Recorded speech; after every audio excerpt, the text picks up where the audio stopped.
Well, that's it. We're at what year? 2222. So, wow. Was it 2020? That'll do. It's all the twos, triple two. That's enough, Vaughan.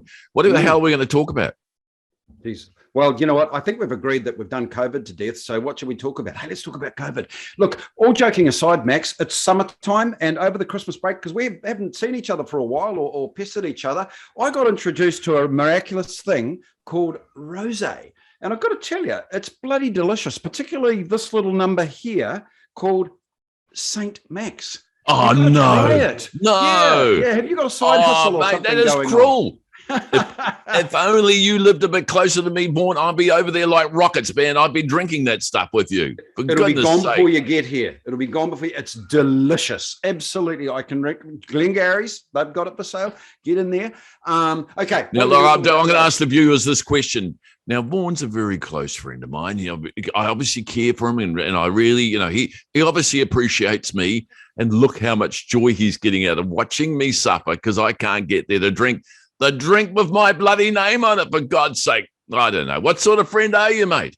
I have a hunch you will get me back. So what are we going to talk about today, Max? I mean, one of the things I was thinking about is it's time to put COVID behind us. In 2022, we've got to be positive and we've got to look at the small business community and say, we don't want another lockdown. We don't want handouts. We want the government to get out of our way and get on with it. And something that put things into context for me, I think, things do need their context. We've had about 53 deaths so far in the 2 years that COVID has been here.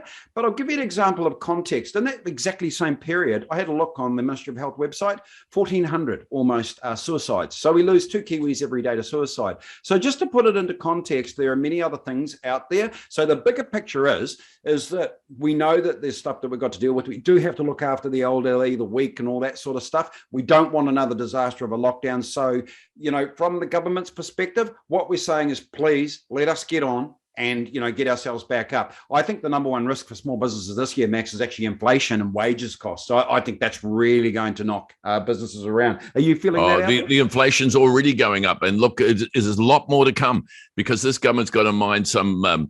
There's going to be an issue with fair pay, which is going to increase wages dramatically, and already they're lifting, Vaughan. People can't. Look, employers are going to hang on to their staff right now, going to have to pay them more. And there's the big resignations coming through. The mainstream media is talking about it. So wages are going to lift dramatically. And this government's looking at forcing the wages up even higher. And also there's another factor coming up is the, what do they call it? The cost of housing is going to go up even higher because the government's going to put in a whole lot of new regulations in place.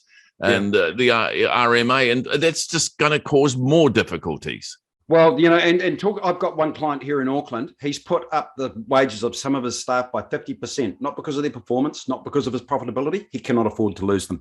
He actually said that a lot of his clients, because of the lockdown, are drowning in debt, yet they still have to increase the wages of their staff and then trying to get staff when you can't. So this is not sustainable. So I guess that the key thing is we don't need any impediments this year. What we do need to do is just get out there and get on with it. So hopefully the government listens to what, you know, we're requesting there is that just please, no more lockdowns. We do not need them. You know, the Auckland lockdown, 107 days proved that it didn't work. You know, one Delta case. Let me pick up on a point you made before, which is really important. No more lockdowns. Let the virus run through. Let it go. Let us get natural immunity. But one thing, please, government, look after the vulnerable. We need our hospitals to be fixed up so people who do get sick can be looked after. So those are the vulnerable. That's the elderly, but predominantly. But there are people that have a low immune system. They need to be looked after, government. But you need to get the ICU units up in the hospitals. And I see you doing nothing again. Yeah. And that's right. And so on one hand, you know, I think there'll be a lot of people that will see this critically, that we're saying, hey, we need to get on with it, let it run. But the bottom line is we completely understand the responsibility of looking after our elderly, looking after those that are exposed to the COVID. And so that, you know, the bottom line is that, but also it's balance. 2022, the year of balance. We need to get on with it. Last year, a sledgehammer was used to kill an ant and it wasn't effective. So hopefully we learn from that, or, you know, our government learns from that. Yep. So certainly our small businesses need looking after. Get the productive sector back in there. Do you know what, government? Back away from all those things that are going to cost business more. Get the productive sector back in and look after them and get some money flowing back into the coppers. Because right now our inflation level's coming up. Why? Because we're getting into debt and we need more money to be generated. Hey, Vaughan, I was thinking about next time we get together. Our mayor in Auckland here, he's just spent another $1.5 million on legal fees just to make his point run clean. And now we're talking about him attacking small business again. Now, this is the bed tax for tourists coming here. I mean, that's a sector that's already suffering. Well, Max, the first thing I'd have to say is, does Auckland have a mayor? I wasn't aware we did, but apparently we do. And this mayor has apparently spent $1.5 million of ratepayers' money. I thought the city was broke. So I don't know what's going on there, bro. And he wants to change the hours of buying liquor. He wants to reduce them. And he's just now triggered off a big case in the Supreme Court again. So that'll be probably another $1.5 million. This council's got no money, Vaughan. So you and I need to have a big rave about this next time we chat. Absolutely, bro. Surely they must be able to send him off to be the governor general or the consul or whatever they call it of Kazakhstan or something. Surely there's some plum role that they can ship him off to. Drop him off to the airport.